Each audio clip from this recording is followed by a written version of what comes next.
Welcome to another episode of the Inalienable Right, guys. We hold these truths to be self-evident, that all men are created equal, with certain inalienable rights, and that they're endowed by, the thing. the thing that chooses facts over fiction. You know that thing.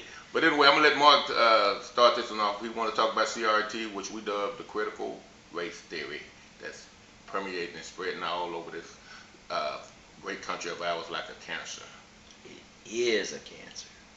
I am so sick of it.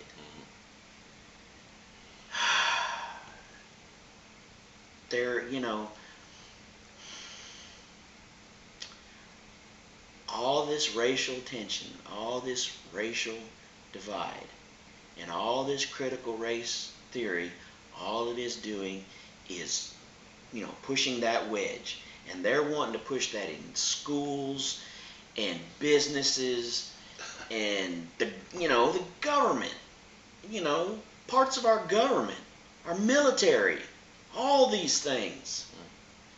That's kind of one of the things, one of the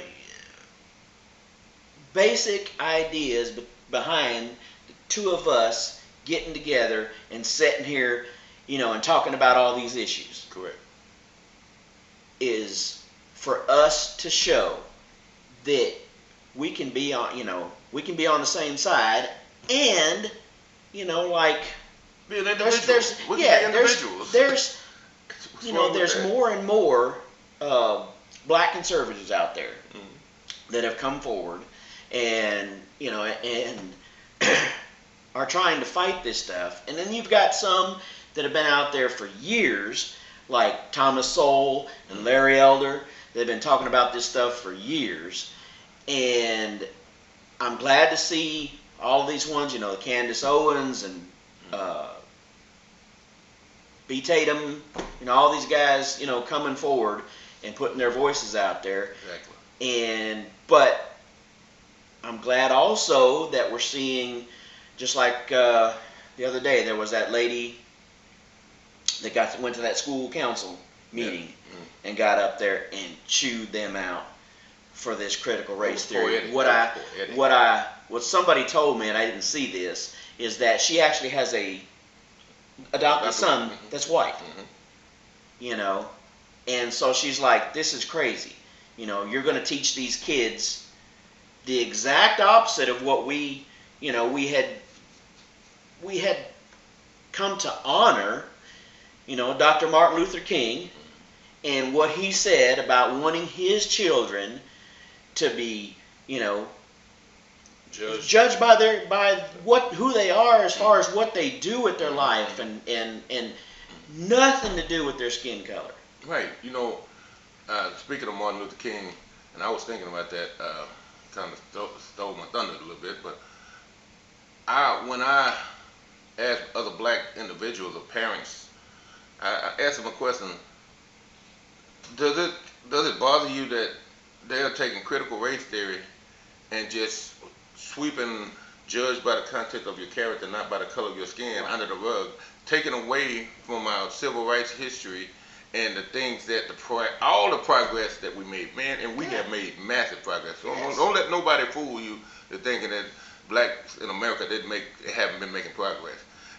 We've been living pretty fat on the hog in this country, and some of them are just obese and lazy because they had so much at their fingertips. But to see this critical race theory that's now teaching changing pronouns, from she's and he's and hims and thems. I heard some elitists in Hollywood saying they don't want to call them babies, call them babies. And the stupidness and the teacher child. I heard someone even say it's child abuse, really, to have so-called educators taking young, impressionable minds. Yeah, because that's what they're doing. And molding them to hate. To hate. Nothing about curriculum, nothing about history, or the true history, and mathematics, and reading, and writing, and English, and things that we grew up progressing in and learning in. Nothing about learning. They're going to spend a whole one class after the other talking about. And then it got so bad, Mark, that even with the critical race theory, that they done perverted the biology classes. So they even brought in the LGBTQ community, Okay.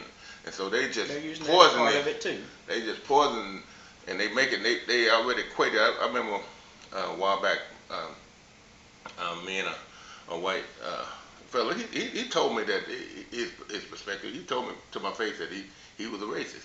I'm telling he telling me this. So he was a legitimate racist. But he said one thing. Me and him had a back and forth. He said, you know, when they passed the civil rights bill, that opened the door for all the other things that came in, which I disagree with him vehemently. But at the same time, I believe that they are co-opting the civil rights bill to get their way on, the LGBTQ. So me as a black man, I would never let them equate the civil rights bill with anything, because that's one of the greatest laws ever passed in my estimation. And that would really, outside of the Emancipation Proclamation with freedom, that civil rights bill did the trick for me, you know. Yeah. So to be trying to say I got to go out pointing out white privilege and all that just that don't fly with me. Yeah, it's all garbage. Mm-hmm. It's all garbage, and the fact they're trying to, like you say, trying to teach us to little kids. The other day we was out, went to this little thing at another church, and there was two little girls there, little white girl, little black girl. They were walking around holding hands, playing and having a great time. They were out there having a ball, running around and I think they were throwing a ball or frisbee or something around, just having a ball. And I'm thinking, that's the way it should be, and that's the way it has been, for years now. I mean, I know Larry Elder talks about, I think back in the 80s or 90s or something like that, they did some kind of survey or whatever. They were talking to young kids, like high school kids, whatever, and talked about how much racism plays into their life. And most of them are like, doesn't. Yeah, exactly. It's got to be planted in their minds. And then you turn around and just like you say with these celebrities and all this kind of stuff. Look at these people like Oprah, one of the richest people in on the planet. Yeah. Mm-hmm. And then you've got several people in Congress, at the highest levels of government, all the way to we voted for a president twice that was black, considered black, and I mean, if we were all these racists and all this stuff, none of this stuff would happen. This critical race theory just says that everything that we have, everything in America is just, is based on racism, and that's what they're pushing. It's racist. That's what's so bad. It's by virtue of what they're doing, it's the racist thing. They are the racists. The ones that are pushing this, they're the racists. Yeah. They're pushing these narratives, and it just gets under my skin so bad, because here we are, like I said, trying to give our views on things as a perspective of two individuals with the same, more or less the same ideas, same beliefs, same ideology that doesn't have anything to do with our color. And in a sense, they digressing. It is. They're going backwards. I look at some of the people that's pushing this stuff, and some of their jargons or their terminology like racial equity. Who can put them two words together and make something out of racial equity? I mean, you saying I got some holdings because I've been black all my life, that I got somebody owe me something that I can trade in for some economic progress or something? It don't make no sense.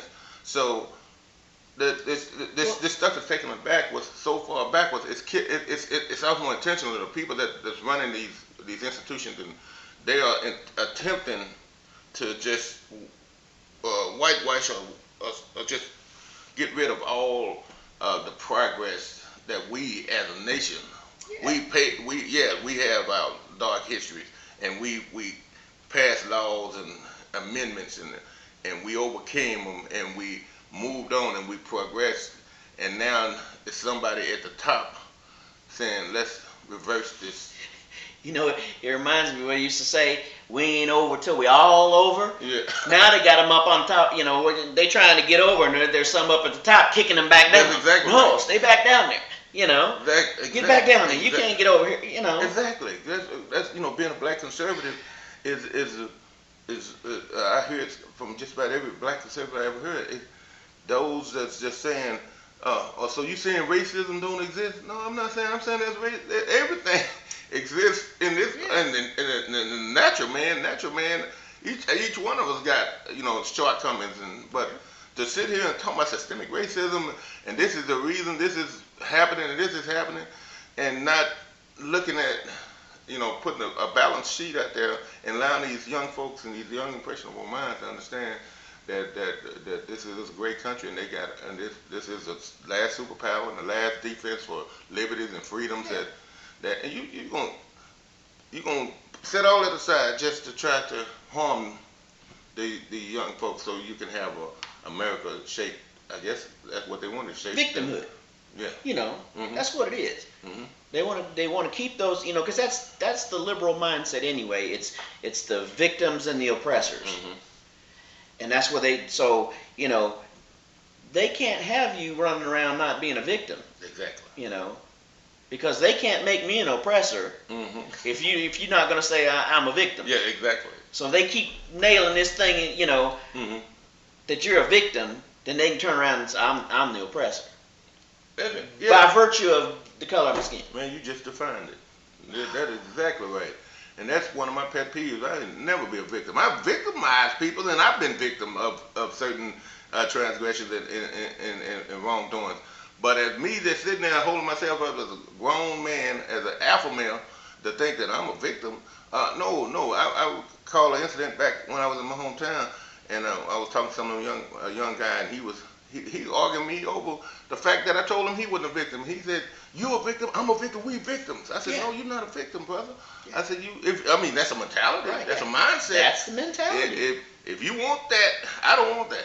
Not when I can get in my vehicle and drive off, or go to my favorite restaurant, or go to a movie, or take my wife places, or go to my prospective abode and purchase firearms or whatever. I'm a victim. Well, I mean, come on, man. Speaking of that, what you just said, our buddy Paul, right? Mm-hmm. He's got a friend that's black, and he's hooked on all this stuff. Mm-hmm. And he told Paul the other day he was going to go get him a gun. Paul's like, okay, well, that's cool. That's Second Amendment right. You should have one. What's wrong with that? Whatever. But you know why he wanted to go get a gun? Because of white supremacists. And Paul told me, he said, this guy lived in Harlem for a while. And he said when he was in Harlem, he told Paul that when he was in Harlem, he saw, basically a black man shoot another black man in the head and kill him. Mm-hmm. He spent time in, I want to say, somewhere down on the border. And he said, saw violence down there between, the blacks and Hispanics. He said everything that I've ever talked to him about, every time he's ever said anything about all this stuff, it's always been minorities. He said he's never been attacked by a white person, but he wants to go get a gun because he's worried about white supremacists. He said as if the KKK just run around just shooting everybody every day.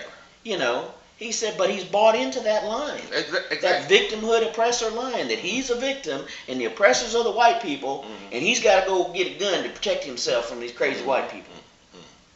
It's ridiculous, but that's the way this DOJ is starting to classify patriots, God-fearing, God-loving, law-abiding citizens as domestic terrorists.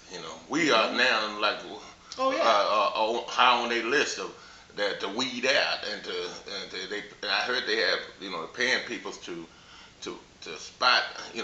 I had to correct a guy at work. He gets white supremacy, and because the media told him that everything is white supremacy, and what nationalists mixed up.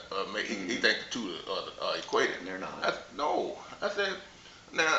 A nationalist, in a lot of ways, I'm a nationalist. I'm nation first, man. You know, exactly. I mean, you know, and everybody in every other country should be the same way. Yeah, you know what I mean. If you're in France, then you should be for your country. Yeah. You should have national pride in your country, and that's the national. What's wrong with that? Yeah, that's the nationalism that we're talking about. Exactly. Or you're in Nigeria, or you're in whatever. Well, you're living there. Malaysia, whatever. Japan. You should have pride in your own country. Exactly. But the propaganda arm of is just as you was talking about Paul's friend, is convincing them that there's white supremacy under every table, under every. At every stove. And all you got to do is make one mistake and kill the wrong person, and there goes your life, or you mess with the wrong person and you lose your life that way. But either way it goes, it ain't gonna come out. It ain't gonna have a good outcome by trying to create a crime before there's one committed. And that's what, to me, what critical race theory does. Yeah. It creates a straw man, these problems. a straw man, a bad guy. Yeah. And have. Now, I can't believe any white person would do this, because I know I wouldn't. You couldn't tell me to get there and denounce my skin color. I'm a white man and I had it good here, and I need to do better. For what? What you got to do that for? I ain't gonna say it. You know what I'm saying? Yeah, that is the craziest. That's like a brainwashing thing. You be proud of who God made you. Individual. And be thankful that you're born in America. Be honest. Well, Malcolm X said that was the worst thing. The white liberals. Yeah. Because of those reasons. Mm-hmm. Yeah. Mm-hmm. And now, like I say, they're trying to thrust this CRT, this critical race theory, up on the backs of the young folks and the young minds, and you being a dad with young kids, and I don't have to hear this stuff that come out of them schools every day, but you do homeschooling too, so that's a beautiful thing. Yeah, it makes a difference. But yeah, I know you see it on TV where there's whole schools. There was one here in Texas, I don't remember, somewhere around DFW, that they well known and highly respected school, but they put out some critical race theory thing, and the people just went nuts. Said, no, you're not going to do this. We are not going to put up with this. And that's happening all over there. Luckily, I hope there's more of it. You made me think about Ron, governor of Florida? DeSantis, yeah. Ron DeSantis. He done already put it in the law. You will not be teaching this garbage in my state. And Texas, I don't know if we got it in law yet, but we should. We should. Yeah, we don't want that stuff here. No. What's wrong with basic math and? Well, yeah, that's the other part of it too. Is that in putting all this stuff out here, then they turn around and math is racist, and all these other things are racist because we don't expect black people to be able to perform on these tests or whatever, be able to do math as well as everybody else. So therefore, it's racist. Oh, you made me think of something when you said that when Buttigieg or whatever, he's over transportation. Yeah. And it's a big corridor, a big bridge that separates one side of New Orleans from the black side and all that. And under this bridge, long miles and miles of bridge, and people go under there to congregate, all colors, races. They party. They had a lifestyle in there. And so they did an interview on the other side said the governor talking about tearing down this bridge so everybody can merge. They said, don't come. What are you talking about? Are you crazy? What are you talking about? Making roads racist and bridges racist? Mm-hmm. Yeah. Everything, when you start this critical race theory, you see race. That's exactly it. Yes. Everything. Everything. You start looking at your coffee and cream and your water and everything becomes racist somehow or another. Mm-hmm. It's just, yeah, it just, I it see aggravates why it aggravates it you, man. is. It does So the aggravate more we me. talk about it, I'm Because feeling I just, aggravated. yeah, exactly.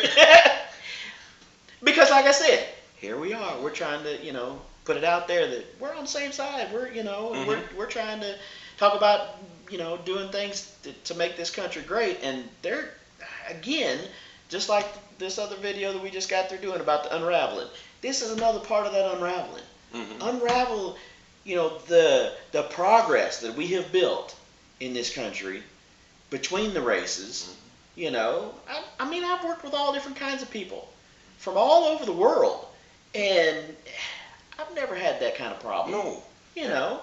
And to have them come in and start dividing, and like I said, and they're all this garbage is coming into the workplace. All these, I mean, just look at all the woke stuff going on in, football and NBA and all this kind of garbage. It's like, I mean, they're pushing all that stuff, but all these other companies too, and it's really, it ends up hurting, and especially the minorities. It hurts them more. I mean, I just watched a video this morning. They were talking about how, I think it's a group of conservative blacks in Atlanta, talking about them where they took the game and moved it to Denver, and how, what did they estimate, $100 million worth of, commerce back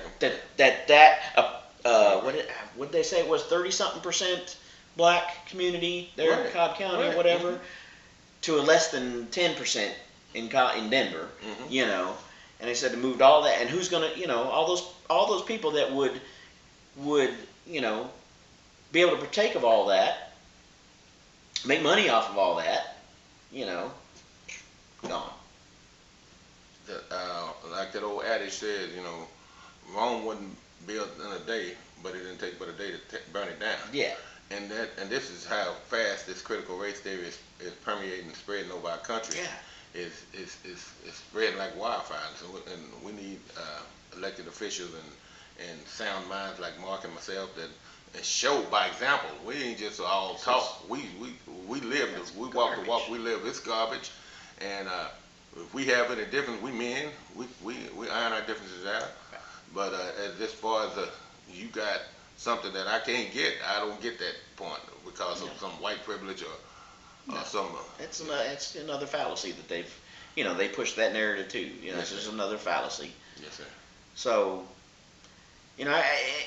biggest thing is like, and my wife actually did this here not too long ago, writing some letters to, our state representatives and stuff like that, saying, look, some of this stuff has to stop. That's probably one thing that we should be doing. Write your congressman, write your senator, whatever, and tell them we don't want it here. Yeah. Well said. Just like I said, it's really aggravated me because I don't like it. No. I mean, you can have your preferences of things. We talked about that before.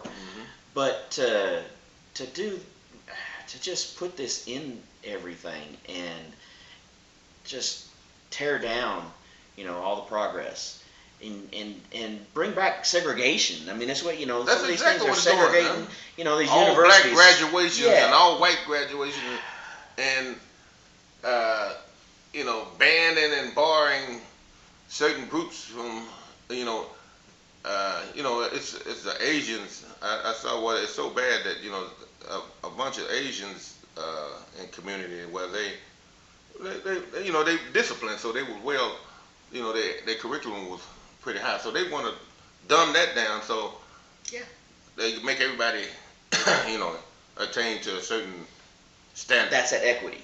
Yeah. It's not giving everybody the opportunity to rise up or do whatever, whatever. Content. It's everybody having the same outcome.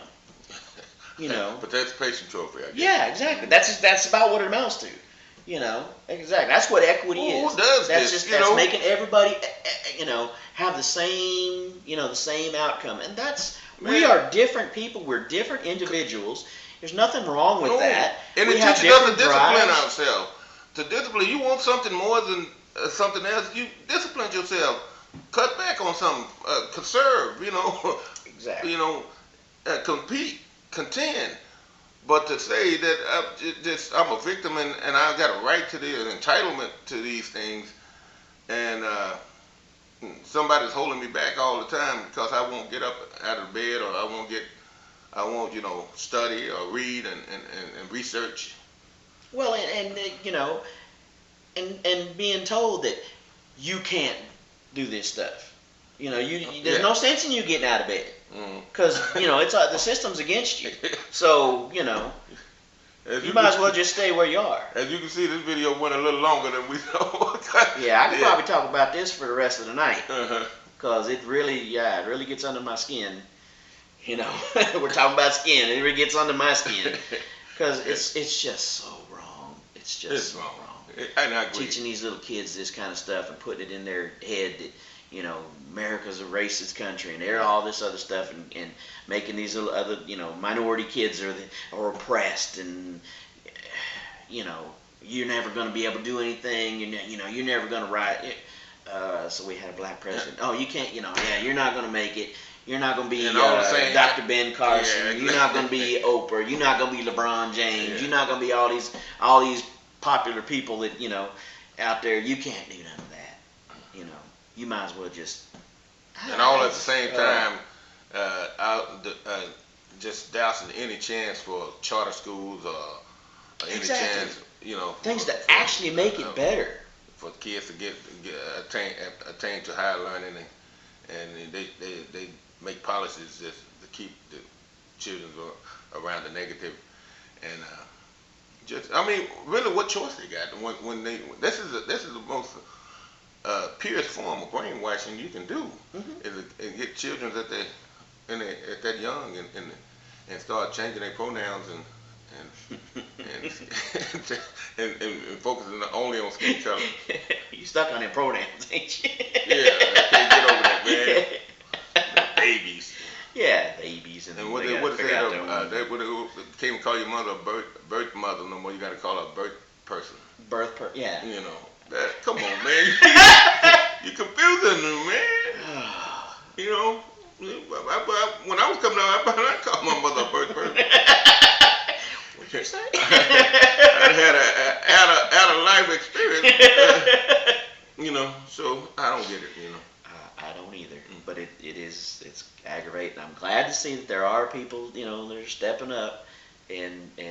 Well, I thank you for bringing especially like attention. Yeah, like you say, in schools and stuff like that, where they're trying to push this stuff. There's people, but it's great to see also, like, hopefully DeSantis is not the only one out there that's pushing to have laws to not, bring this stuff into our schools, because we don't need it.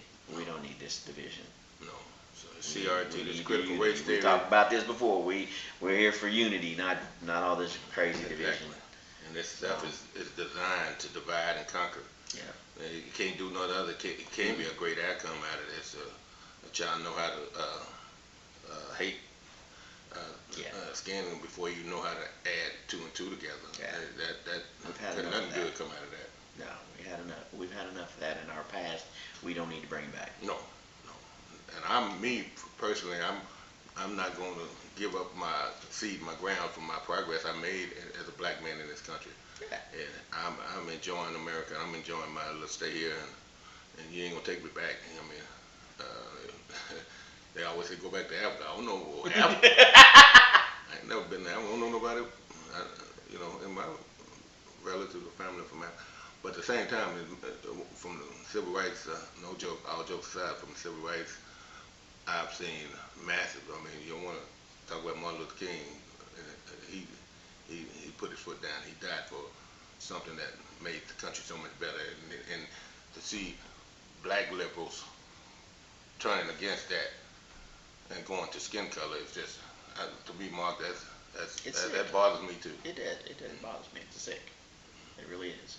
So, all right. I know we could talk about this for a while longer, but we're already almost 30 minutes. So, all right. Thank you, everybody.